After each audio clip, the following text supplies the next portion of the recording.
14장으로 들어가서 이제 바울 사도는 이제 은사 얘기를 쭉 생각하는 거예요. 이렇게 한 20가지 우리 아까 오전에 했어요. 이런 걸 다 생각하면서 바울 사도는 이 현실을 이렇게 들여다보면서 이걸 얘기했어요. 성도들에게. 그 당시 초대교회 1세기 때 성도들에게 예언을 하라. 이걸 얘기했어요. 예언. 이게 바울의 강조점이에요. 14장에서. 예언을 하라. 예. 이거는 그냥 미래를 알아맞춰라 그런 뜻이 아니겠죠. 왜냐하면 우리가 12장에서 충분히 했습니다. 은사를 주신 이유는 공동체가 아름답게 주의 몸된 교회가 잘 되는데 제일 아주 초점이 있는 거잖아요. 그래서 그가 예언을 하라는 것은 오늘날 우리는 딱 이해가 되죠. 그 당시 성경이 완성되기 전이잖아요. 예? 우리가 그 당시 구약만 있었고 신약이 완성되기 전에 이 교회가 바른 방향으로 가야 된다. 진리 안에서. 이걸 염두에 둔 거예요. 그래서 이렇게 얘기하죠. 사랑을 추구하며 신뢰한 것을 사모하되, 신뢰한 거 바로 은사되 특별히 예언을 하려고 하라. 여기서 얘기하는 예언의 특징이 뭔가? 그냥 우리가 어디 서쪽으로 이사 가세요. 이번에 뭐 아기를 낳을 겁니다. 뭐 교회가 어떻게 이런 게 예언이 아니라 특별히 예언을 하라 하면서 뭐라고 그랬어요? 3절에 예언하는 자는 사람에게 말해요. 덕을 세우는 거예요. 예언이라는 게 덕을 세우고 권면하고 위로하는 거. 이게 바로 성경 말씀이잖아요. 우리가 성경 말씀으로 그들을 권면하고 그들을 위로하잖아요. 성경을 가지고. 예. 그렇기 때문에 여기 방언을 2절은 이제 3절을 얘기하려고 넣은 거지. 뭐냐면 방언을 말하는 자는 그건 보통 경우 하나님께 얘기하더라고요. 그죠? 옆 사람 보고 방언 막 얘기하는 건 아니잖아요. 하나님에 대한 것을 얘기하기 때문에 알아듣는 사람도 없다는 거예요. 근데 예언은 그 사람에 맞는 것을 해서 덕을 세우고 그 사람을 온전히 고쳐주거나 하되 덕을 세우고 또 권면하고 위로하는 것. 이게 예언의 기능이었다. 그러면 그 예언의 기능이 이거라는 걸 여러분 아셔야 돼요. 예. 우리가 생각하는 예언하고 좀 다를 수 있다는 거죠. 사람에게 하는 거라고 그랬어요. 그래서 지금 교회의 덕을 세운다. 3절에. 또 4절에도 보면 왜 방언이 좋은 거냐, 예언이 좋으냐면 교회의 덕을 세운다고 그랬어요. 덕. 5절에도 그렇잖아요. 다 방언하기를 내가 원하지만 특별히 예언하기를 원하라.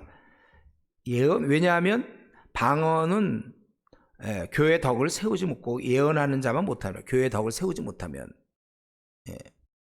그래서 벌코프가 얘기한 거, 조직신학자, 예언은 사도시대 때는 하나님 말씀이 만들어져, 우리 신약 성경들이. 그죠? 그러나 교회 시대 때는 나무로 보면 그게 뿌리였다면 이제 줄기, 가지. 하나님 말씀을 깨달습니다. 그래서 우리가 예언은 전체적으로 우리 앞으로 성경에서 나올 때 예언은 물론 약간의 예가 있지만 대부분 하나님 말씀으로 우리가 바꾸면 돼요. 아까 잠깐 얘기했어요. 맡길 예자로 생각하면 됩니다. 한자로 따지면. 원래 프로페트 할 때도 그걸 프로가 앞이라는 뜻이죠. 헬라에서도 마찬가지일걸요. 프로. 하나님 말씀 그 앞에서 이제 일을 하는 거예요. 그러니까 이들은 그 당시 성경이 없었잖아요. 그럴 때 어떤 기준으로 생활하고 말해야 될지, 그때 필요할 때 이제 조금씩 예언이 주어지는데, 그러나 이제 후에 완전히 신구약 66권이 우리에게 주어지는 것입니다. 예언은 기능상 우리 31절에도 너희는 모든 사람을 배우게 하고 모든 사람이 권면을 받게 하기 위하여, 배우게 하기 위해서, 그래서 예언을 하고 권면을 받게 하기 위해서 하나씩 예언을 할 수 있느니라. 우리가 요거를 잘 알아야 되는 것입니다. 지금 예언을 하라고 그랬는데 바로 하나님 말씀으로 사람을 권면하고 덕을 세우고 위로하는 거예요. 이에 비해서 방언은 알아듣는 자가 없고 2절에, 또 자기의 덕이지 교회 덕이 아니다 4절에. 그래서 예언하는 자보다 못하다 이거죠. 그러면서 특별히 방언의 문제점을 이제 얘기하고 12절까지 아주 길게 방언의 문제. 아마 고린도 교회가 이걸로 굉장히 혼란스러웠던 것 같아요. 제가 보기에 6절부터 12절까지는 방언의 문제점인데, 거기 보니까 너희가 만약에 계시나 지식이나 예언이나 가르치는 것으로 말하지 아니하면, 그러면 방언으로만 말하고 무슨 유익이 있겠느냐. 7절에 보면 필이나 검은고와 같이 생명 없는 소리를 낼 때 그 음이 분별을 나타내지 않으면 필인지 검은고인지 어찌 알게 되리요. 또 나팔도 소리를 분명하게 내지 않으면 누가 준비할 수 있겠느냐. 그러니까 예를 들어 방언이라는 것은 무슨 말인지 모른다는 거야, 대부분 사람들이. 예언은 알겠는데 뭐라고 얘기하니까 방언은 그 뭔지는 모르겠다는 거예요. 그래서 너희가 만약에 알아듣기 쉬운 말을 하지 아니하면 어때요? 그 결과는 그냥 허공에 대고 말하는 것이다 이거예요. 예, 허공에 대고 말하는 것이다. 그래서 우리가 외국에 혹시 나가서 만약에 뭐 러시아 사람을 만났는데 그들 둘이서 말하고 막 떠들면 우리는 아무것도 모르고 있잖아요. 그렇죠? 예. 그렇기 때문에 아무것도 모르는데 옆에서 계속 얘기해봐야 그게 무슨 교회의 덕이 되냐 12절에. 예. 오히려 우리는 그런 사람들한테 11절 외국인이 되고 그냥 가만히 앉아만 있어야 돼. 그래서 누가 막 방언한다고 그럴 때 우리는 외국인이 되는 거예요. 그리고 그것은 교회의 덕이 되지 않는다는 거예요. 그러므로 너희도 영적인 것을 사모하는 자인지 교회의 덕을 세우게 하여 그것을 풍성히 구하라. 그러므로 성경을 연구할 때 이게 참 중요하다고 그랬죠. 바울 사도가 강조하고 싶은 게 13절입니다. 근데 대부분 한국 교회가 이걸 무시해요. 제가 로마서 하다가 5장에서 8장에서 기도 얘기하다가 제가 이때 한번 방언 예언 문제 다룬 적이 있죠. 기억나나요, 여러분들? 이거 자꾸 복습도 하고 제가 계속 그러는데 지금 이 13절을 받아들이는 교회가 제가 보기에 거의 못 만나봤어, 성도들이. 이런 구절이 있는지도 모르는 것 같더라고요. 뭐예요? 그럼 다 같이 한번 읽어봅시다. 13절. 그러므로 방언을 말하는 자는 통역하기를 기도할지니. 제가 방언하는 사람들한테 많이 얘기도 해보고 그러는데 이거 안 해요. 방언을 말하는 자는 통역으로 기도해야 돼. 통역을 받기를, 통역할 수 있도록. 왜 그렇습니까? 내가 만일 방언으로 기도하면 나의 영이 있어, 영. 우리 영혼이 있는 존재니까. 영혼이 기도하지만 나의 마음, 이것은 understanding. 방언을 얘기하면서 자기도 이해를 못해. 그런 사람 굉장히 많아요. 이게 무슨 말인지. 그러면 내 마음은 열매를 맺지 못해라. 원래 우리는 어떻게 해야 돼요? 영으로도 기도하지만 방언을 하나님께 기도하지만 나도 내가 얘기하는 것을 깨달아야 된다는 거예요. 그래서 마음으로 기도해야 된다. 마음으로도 이걸 내가 기도하는 순간 내 마음. 우리가 한글로 기도할 때는 알죠. 내가 지금 기도하는 내용이 뭔지를 우리는 알고 있잖아요. 언더스탠딩이 되잖아요. 방언으로 할 때 모르는 사람이 대부분이에요. 자기가 무슨 방언 하는지. 그래서 마음으로 기도하며 영으로 찬송하고 또 마음으로 찬송하고 그만큼 이해되는 가운데 찬송도 해야 된다는 것이죠. 그렇지 않으면 이제 그래서 만약에 내가 지금 방언으로 누구를 막 축복해 막 그런데 자기도 못 알아듣고 그러면 그 듣는 사람은 또 어디서 감사를 해야 될지 모르지 않느냐 이거예요. 나는 지금 축복한다고 그러는데 본인도 사실 몰라 무슨 내용 했는지. 듣는 사람도 모른다는 거예요. 그리고 너는 혹시 나름대로 감사했는지 모르지만 그러나 다른 사람은 하등 도움을 받지 못했다.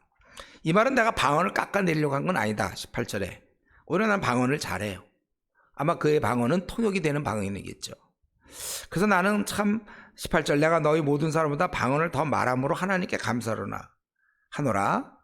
그러나 교회에서 내가 남을 가르치기 위하여 깨달은 마음으로 5마디 말하는 것이 1만마디 방언으로 말하는 것보다 아니라 지금 예언과 방언을 얘기하다가 지금 19절에서는 남을 가르치기 위하여 깨닫는 마음 이게 예언에 들어가는 거거든요.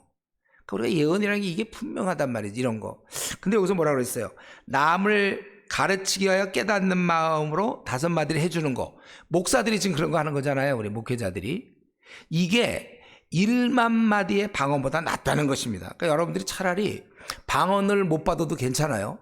성경을 모르면 안 돼요. 그 대신 성경을 66권 철저히 알아야 되는 거죠. 그래서 그걸 깨달아야 돼. 깨닫는 마음으로 가르치는 것은 방언하는 것보다 5마디가 1만 마디의 방언보다 낫다. 만약에 그냥 단순 비교해 봅시다. 그러면 2000대 1입니다. 2000대 1. 그러면 이런 거 이렇게 얘기하면 소용없어. 돈으로 얘기해야 돼. 여러분이 10만 원이 너무 질문이 유치하지만 졸리기도 하니까 좀 유치한 질문 좀 합시다. 여러분 10만 만약 돈을 내가 가질 수 있다면 10만 원을 갖는 게 좋겠어요? 2억이 있으면 좋겠어요. 여러분 지금 당장 만약 지금 좀 어려운 우리 전도사 또 뭐 목회 다 마찬가지지만 저도 마찬가지죠 다. 지금 나에게 만약에 하나님 돈을 주신다.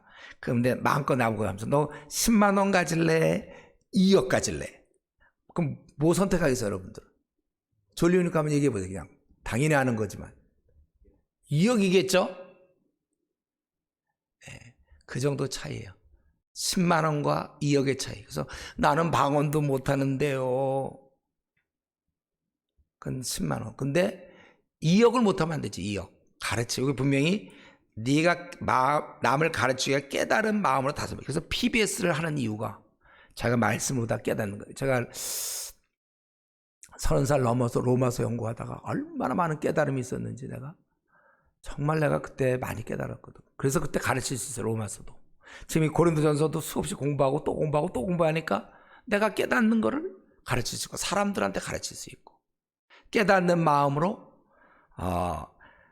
다섯 마디가 1만 마디. 그러니까 그거는 어디가 통하느냐면 아까 얘기한 거 13장 1절에 있는 뭐 방언과 천사의 말, 뭐 예언하는 능력, 뭐든지 다 포함되는 거예요. 그런 것들 다 의미가 없어요. 오히려 예언, 깨닫는 말씀, 이게 우리 말씀을 먹고 사는 사람들이니까 말씀을 먹어야 돼요. 이 작업을 여러분들이 사실은 풀타임 되기 전에 이 충분히 자기가 깨달은 걸 가지고 이제 깨닫는 다섯 마디를 가르쳐야 되니까. 제가 가끔 질문하잖아요, 여러분들. 바울이 두란노 서원에서 2년 가르쳤다. 2년어치 가르칠 내용을 갖고 있었는데 여러분들이 만약에 성도들 모아놓고 지금부터 가르친다면 여러분이 갖고 있는 지식은 어느 정도 가르칠 수 있을까요? 적용을 얘기한다면 뭐 다른 일 몰라도 한 6개월을 치는데, 왜냐하면 창세부터 가르치기 시작 이런 식으로 가르칠 거면 1년도 더 가르치면 막 이렇게 체력이 되는 범위 내에서 가르친다면 이걸 가르치면 된다며 성경을. 그렇죠? 에스겔 37장 뭐 마른 뼈만 얘기하지 말고 에스겔 1장 2장 3장 4장 5장 6장 얼마나 그 귀한 말씀. 66권 주실 때는 다 하나님 우리에게 우리가 필요하니까 주신 말씀인데 내가 어찌 그것을 소홀히 한 채 이제 목사가 되겠으며 소홀히 한 채 졸업을 하고 내가 그럼 다 배운 거예요? 아니면 이제부터 하겠다? 아니 벌써 시작이 됐는데 벌써 병원을 차렸는데 차리기 전에 인터넷 인시던트를 경험해야죠. 그래야 병원을 차리든지 말든지. 그러니까 가서 사람들 죽이는 경우가 많다니까요. 막 실수해서 막 성도를 살릴 수가 있는데 제대로 설명 안 해줘갖고 성도가 이상하게 나가는 경우 얼마나 많습니까? 왜 이단이 극성을 부립니까? 신천지. 요한계시록을 가르쳐 본 적이 없거든요. 아니 본인도 못 배웠는데. 그럼 우리는 무슨 싸움을 하고 있는지 몰라. 아니 지금 우리 한국교회를 들여다볼 때 저는 안타까운 마음으로 하는 거예요. 뭐 내가 우리 한국교회를 어찌 비방하겠습니까? 정말 안타까운 마음으로 이런 제대로 성도들한테 우리 교회도 붙였지만 뭐 신천지 아웃 뭐 환영하지 않는다 뭐 그런 거나 붙여서 나중에 법적인 문제 해결한다 그러지만 그러기 전에 아니 무장을 시켜야 제일 좋을 거 아니에요. 무장을. 이들이 요한계시록 다 배워놓으면 싸울 수 있잖아요. 그거 안 시켜놓고 못 들어오게만 하니까 여호와 증인도 뭐 오면 받아들이지 말라. 왜냐하면 바다가 넘어갈까 봐. 그게 아니라 딱 준비되면 여호와 증인 들어오라고 그래서 우리가 가르쳐야죠. 저도 여호와 증인 옛날에 우리 집에 들어오라고 좀 나도 마침 시간에 들어오라고 해서 그래서 가르쳤잖아요. 그들을 모르니까 성경을. 우리가 이 깨닫는 다섯 마디, 이거 문맥상 예언입니다, 여러분. 이게 예언이에요. 이게 1만 마디 방언보다 낫다. 그러니까 14장 1절에 특별히 예언을 하려고 하라. 여러분 남을 이 권면하고 가르치는 게 얼마나 중요합니까? 우리도 이 아까 12장 같은 거 이렇게 공부해서 이게 우리가 지체의식을 가져야 되는 걸 아는 것이 정말 이것 때문에 제가 옛날에 고린도서 12장 얘기할 때 어떤 아주 신실한 교회 기둥 같은 집사가 그거 내가 젊은 청년 때 들었다면 이 12장을 내가 이렇게까지 고생 안 했을 텐데 본인은 이제 키도 작고 막 열등심이 많았던 사람이에요. 그때 그럼 벗어날 수 있었는데 그때 이제 듣게 되니까 많이 좀 억울한 그건 모르니까 말씀을. 지금도 우리 성도들 중에 여러분 교회 성도 중에는 열등감 갖고 있는 사람 없나요? 아니면 자기가 태어난 생을 저주하거나 자기의 현재 이 모습을 보면서 내는 왜 남들은 다 이런데 나는 왜 요 모양 요 꼴인가 그렇게 생각하는 사람은 없을까요? 우리가 그런 사람 말씀으로 세워줄 수 있는데 안 해줌으로 그게 점점 심나다 보면 이제 우울증에 빠지게 되는 거고 이제 그렇게 되는 거잖아요. 우리가 직무유기에 우리가 그들을 다 끌어내야 되는데 우리 여기 보면 깨닫는 마음으로, 그래서 성경을 우리가 PBS 그걸 갖다 깨닫는 마음으로 안 하고 성경을 굽고 그냥 뭐 어디 예화 찾아내고 주석해가지고 그냥 설명, 강해가 아닌 하나의 주해 설교, 그냥 이 성경은 이제 이거다 풀어주는 거, 해석해주는 거, 그게 아니라 그걸 통해서 내가 무엇을 깨닫고 앞으로 어떻게 살아야 되는가, 그런 건 일반 신학 교수들이 할 수 있는 일이잖아요. 그런 건 주석 보면 되는 거잖아요. 그런데 말씀이 그랬다는 걸 이제 알았어요. 해석이 됐어요.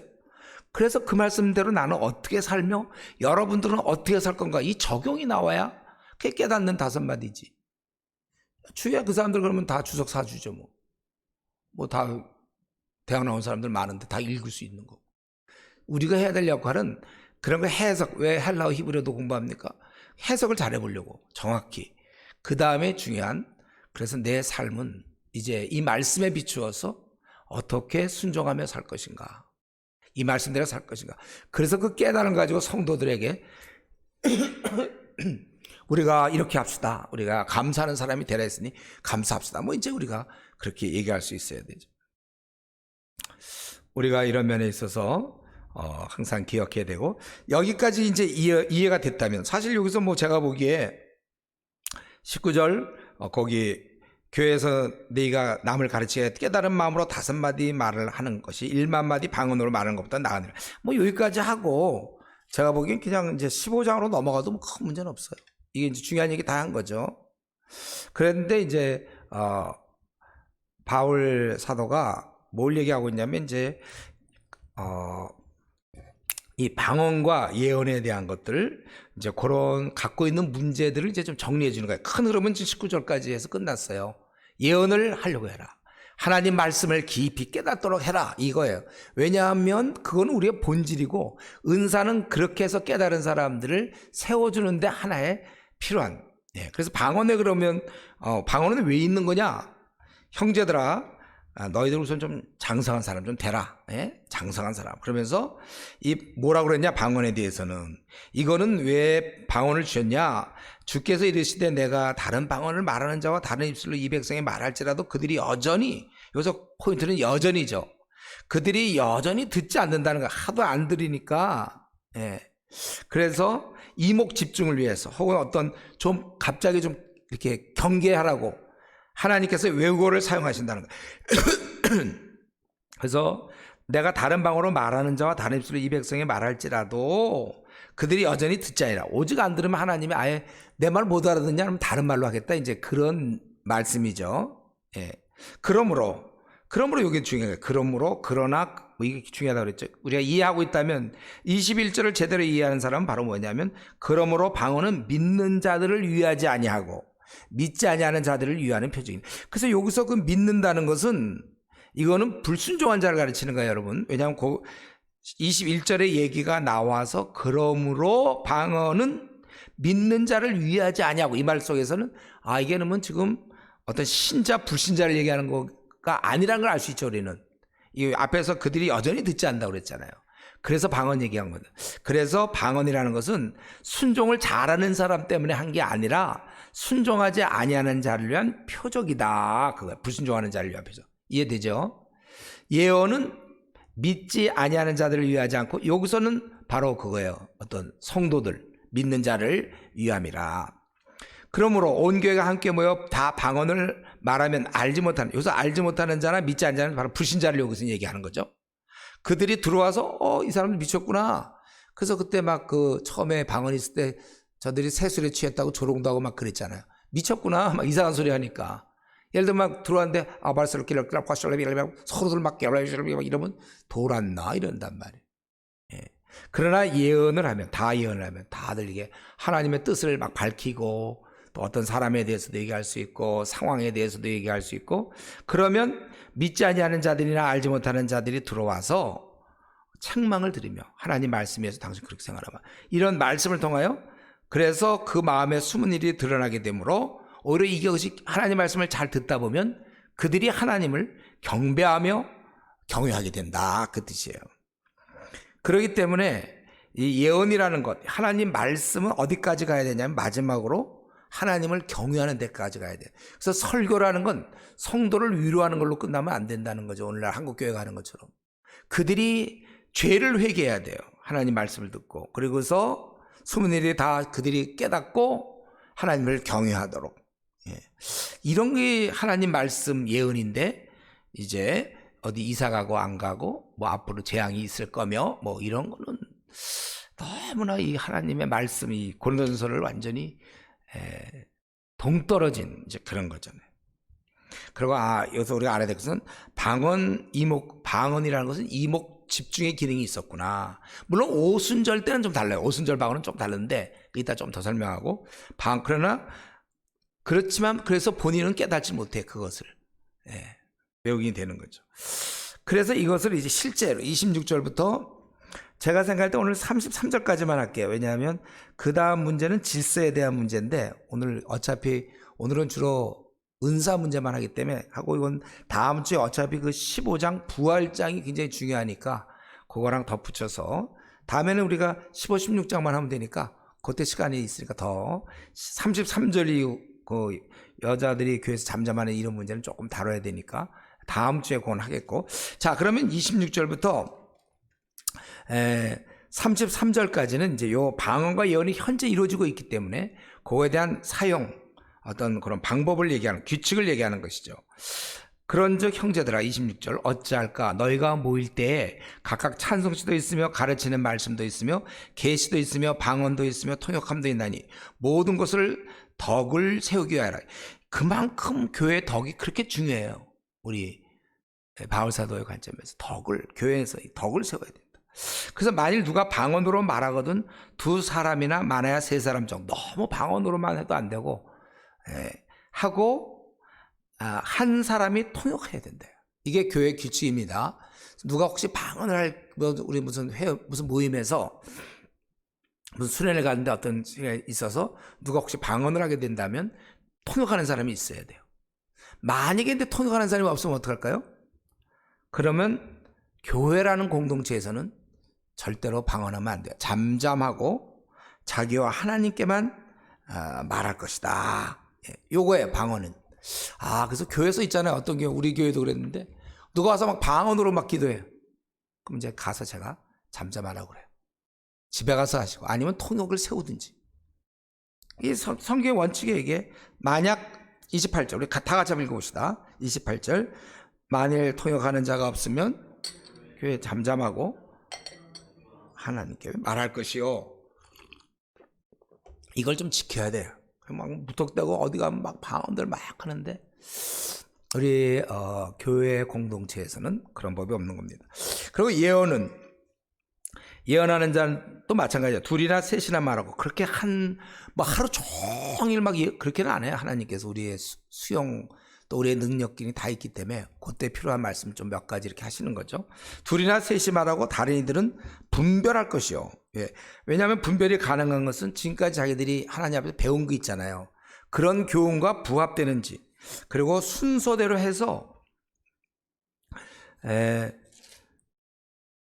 거기 31절 순서대로 하고 그래서 모든 사람을 배우게 하고 모든 사람을 권면을 받게 하게 하여 하나씩 할 수 있느니라. 그렇게 해야 된다는 거예요. 순서대로 그렇게 모든 사람을 배우게 하고 권면받게 해야 하나씩 하도록. 왜냐하면 이런 것은 다 서로에게 이렇게 균형을 이루어야 되고 제재를 받으며 이게 화평이 이루어져야 되고 질서가 이루어져야 돼요. 은사 집회 가면 난리가 나요. 방언이에요. 막 그게 아니고 질서 있게 그렇게 해야 된다. 그래서 우리는 여기서 좀 알아야 될 것은 은사 사용이 아주 중요한 건 그건 12장에서 했어요. 교회의 덕을 세우는 거예요. 주의 몸을 세우는 게 은사구나.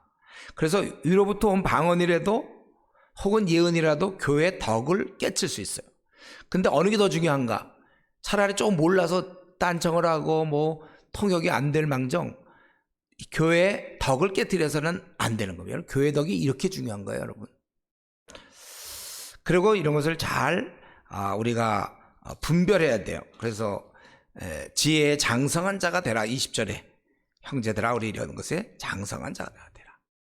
그러니까 평소 하나님 말씀을 우리가 가까이 해야 되겠죠. 그리고 다른 사람을 권면하고 배워주는 것이 1만 마디 방언보다도 더 중요하다. 그래서 우리가 이 말씀으로 점점 장성한 자, 예언을 하는 자가 되라. 그거예요. 그래서 여기까지 하고 이제 마쳐야 되는데 한 가지 정리할 게, 이거는 제가 한번 또 복습일 수 있는데, 우리 로마서 제가 8장 얘기하면서 8장 26절 할 때 그때 했죠. 기억나요? 8장 26절 하면서 성령이 우리의 그 연약함을 도우시네. 우리 기도 얘기하면서 성령이 우리를 친히 우리 위해 간구하신다. 그래서 제가 그래서 우리 28절에 합력하여 선을 이룬다 그 얘기하면서, 그래서 우리 기도에 대해서 제가 한번 말씀드렸어요. 그때 아마 수련회 때 기억나는데 요 이왕에 하는 김에 요때 다시 한번 할 테니까 좀 생각해 보세요. 우리가 방언에 대해서 한번 다시 한번 얘기해 보세요. 이런 성경적 원리를 가만히 여러분 마음속에 간직하면서 방언에 대해서 우리가 좀 먼저 좀 얘기해 보고 싶은 것은, 성경에서 방언하면 몇 군데가 나오죠. 가장 대표적인 게 사도행전 2장 5절에서 13절, 그게 이제 가장 대표적이에요. 그 방언에 대해서는. 그래서 우리 한번 사도행전 2장 거기 5절부터 13절을 보면, 그때 오순절이 됐기 때문에 각 나라에 흩어졌던 사람들이, 모든 남자는 1년에 3차례씩 예루살렘에 와야 되잖아요, 유대인. 그래서 왔다는 거예요. 각 경건한 사람들이. 그 예루살렘에 머물러 있더니 6절 큰 무리가 모여 각각 자기 방언으로 제자들이 말하는 것을 듣고, 그 4절에 보면은 다른 언어들로 말하기 시작한다. 이 오순절에 모였던 성도들이. 근데 이들이 와서 보니까 그들이 각각 자기 방언으로 얘기하더라 이죠. 그래서 7절에 너무나 신기했어요. 이 사람들 갈릴 사람 아니냐. 근데 우리가 난곳 방언으로 듣는 건 어떻게 되냐. 우리는 바데인, 메데인, 엘람인, 메소포타미아, 이게 동쪽의 사람들이었잖아요. 예루살렘을 볼 때 동쪽. 유대와 갑바도기아, 갑바도기아 오늘날 터키 그쪽이죠.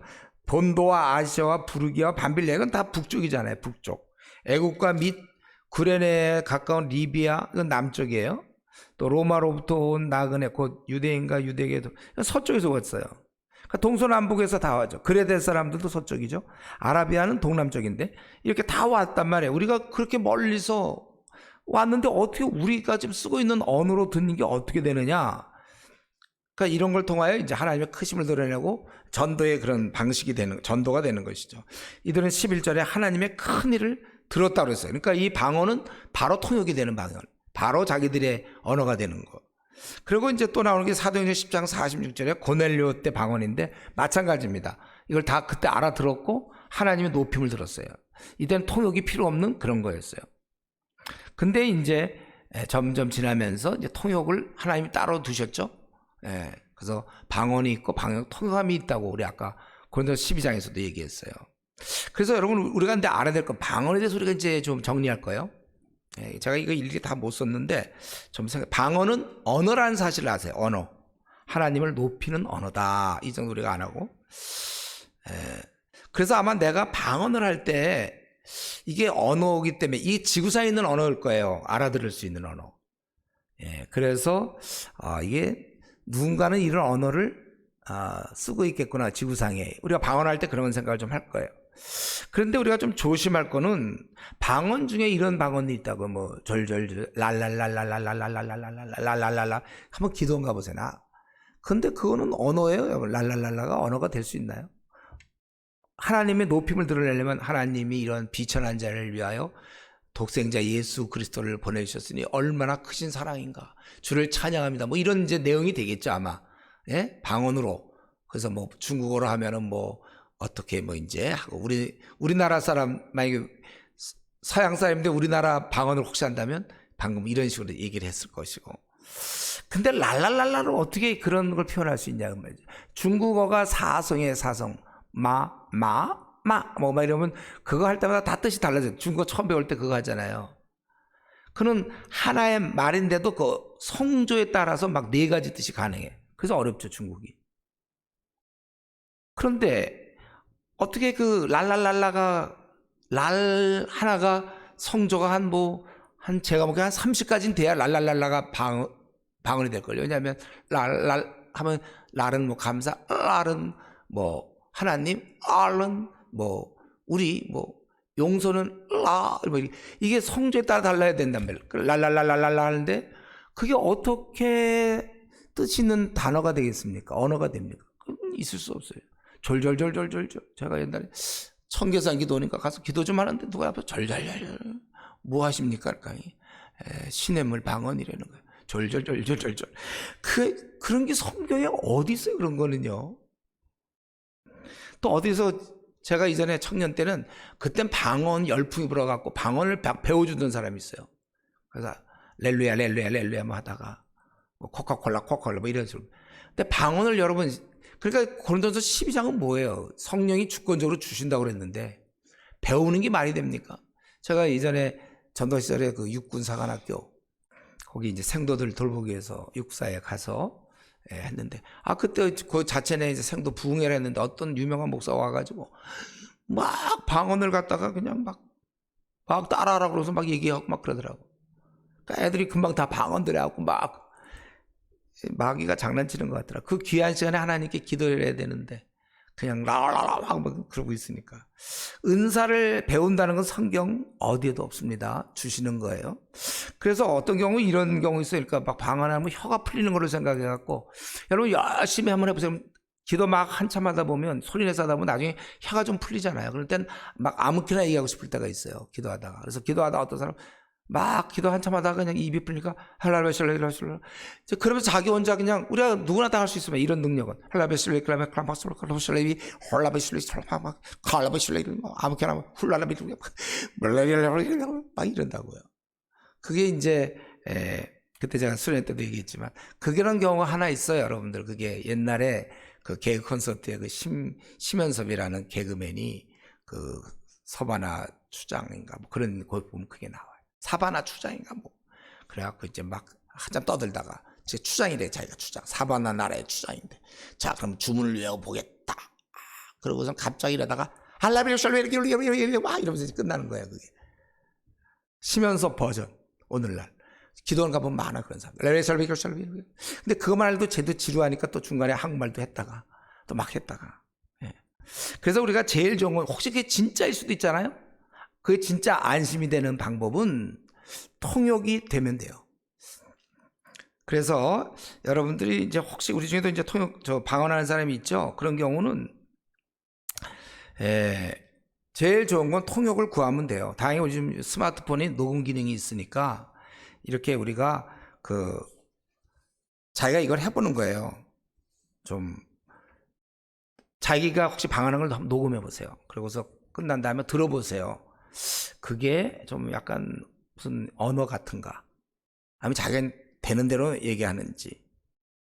그래서 그게 제일 좋은 건 통역되면 좋죠. 그러니까 여러분들이 혹시 방언으로 중에 하는 사람이 있다면 그 통역을 위해서 기도하세요. 근데도 계속 통역이 안 될 때는 두 가지 가능성이에요. 하나는 아직 하나님이 안 주는 경우와 또 하나는 하나님도 그게 통역이 안 되는 거예요. 하나님도. 제가 얘기한 게 뭔지 하나님도 아직 통역이 안 되는. 그래서 안전한 거는 통역이 없을 때는 혼자 집에서 혼자 하든지 하고 자칫 그게 아닐 수가 있으니까.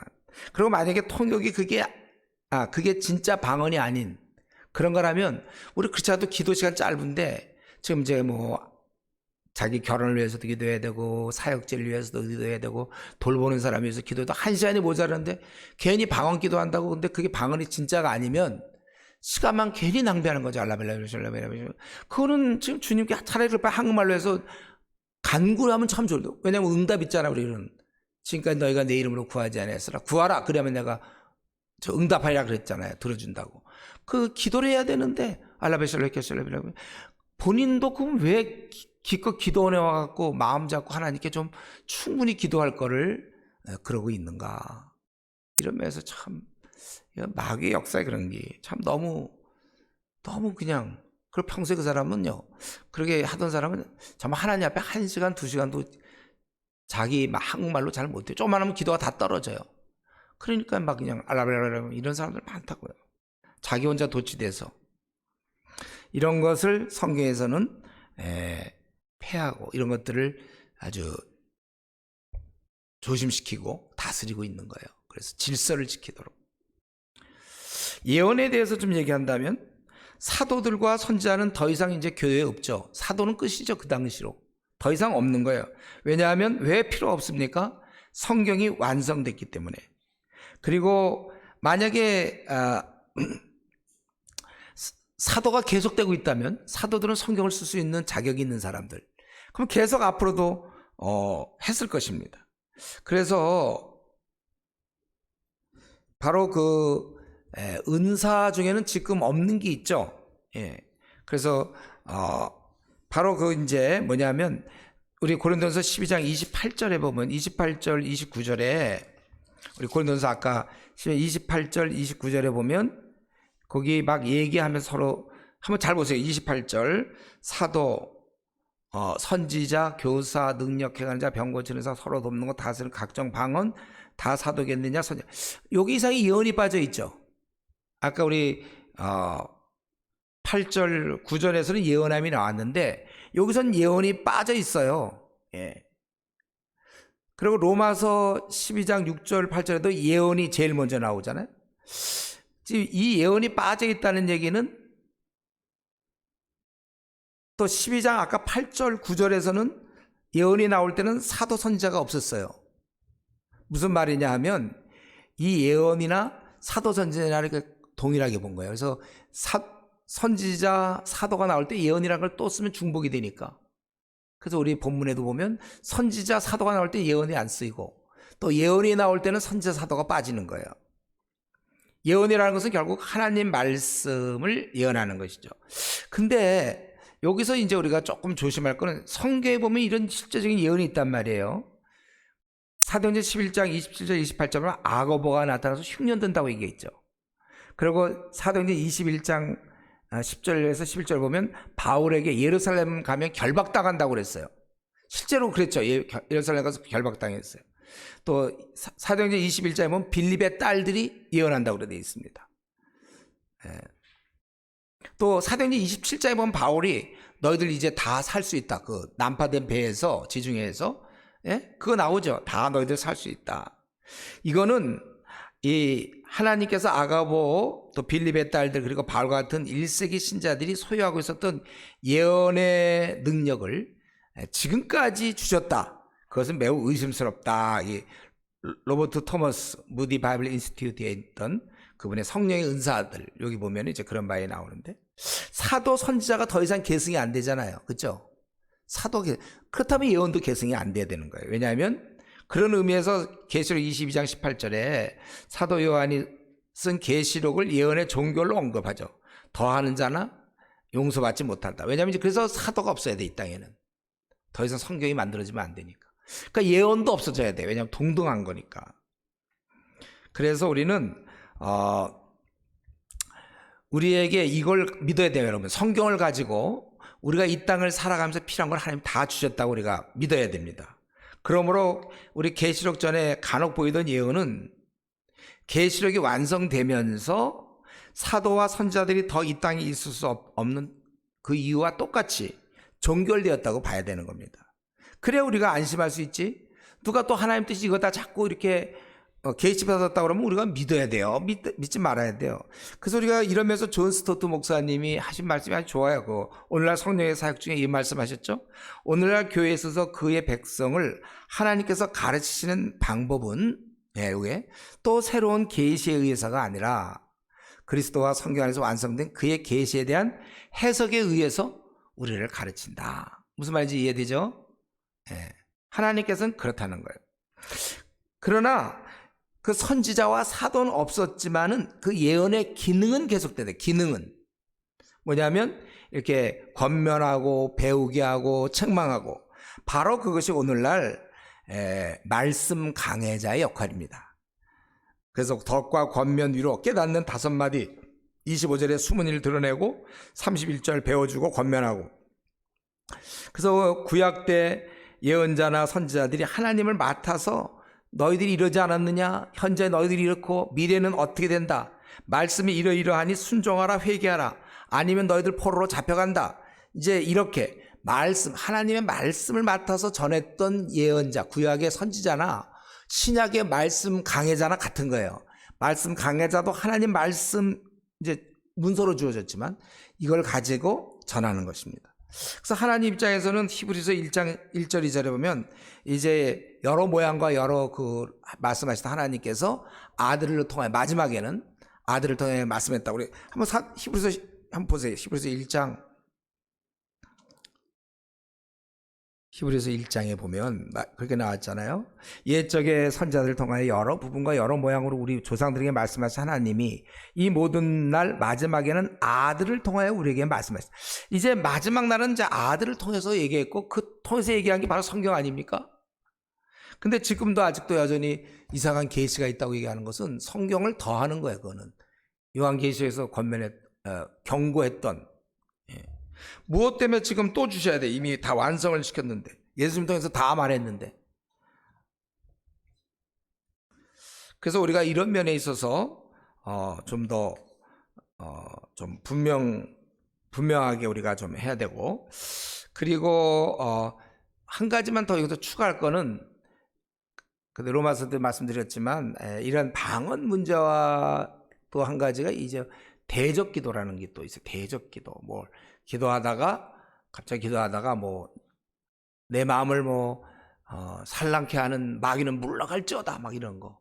집중을 잘 못 시키는 마귀, 내 마음을 얻은 마귀는 물러갈지어다.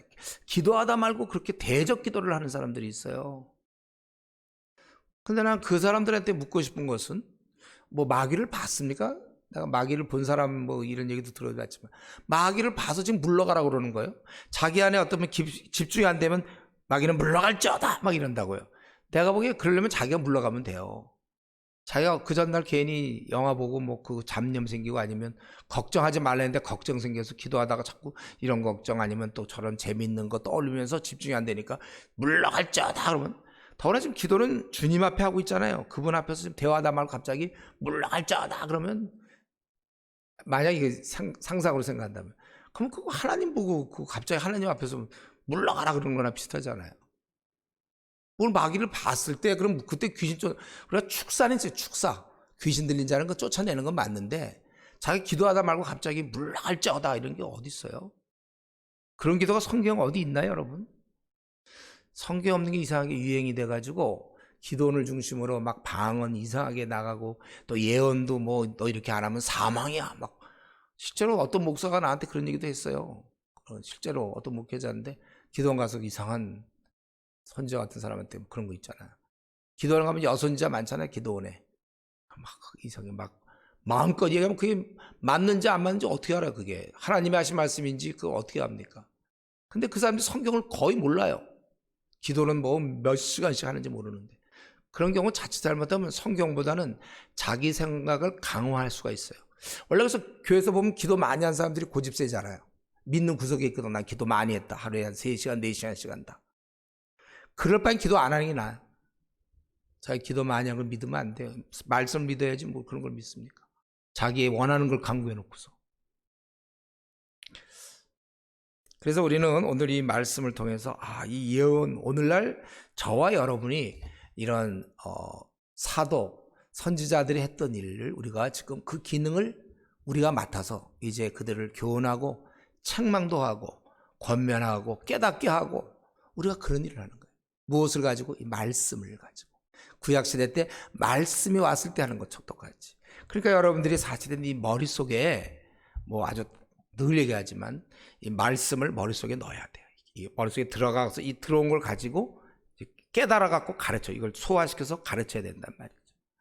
이런 면에서 다시 한번 우리 한국교회의 신대원 3년 교육이 혹은 신학 4년 교육이 이러한 면에 있어서 하겠지만 너무 적어. 66권 중에 몇 권을 그렇게 공부하는지 모르겠어요.